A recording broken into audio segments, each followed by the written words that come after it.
Predsednik Republike Slovenije Borut Pahor bo podelil 2 jabolki navdiha.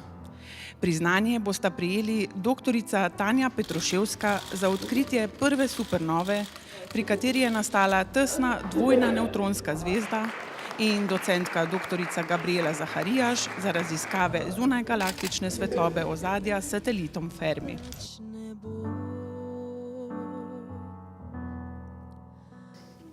Čast in zadovoljstvo mi je, da sem prejela jabolko navdiha. I'm delighted to be standing here among my colleagues from the Center of Astrophysics and Cosmology from the University of Nova Gorica, which have provided a dynamic and international research atmosphere. I hope that, together with them, not only through our research, but also through our teaching and outreach, we will inspire even more young people to love astrophysics and science in general. Hvala.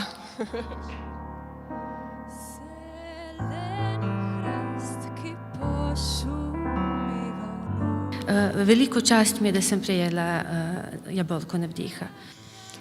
I would like to deeply thank to the Slovenian President, press and public, as this prize reflects the enthusiasm and curiosity with which they received the scientific results.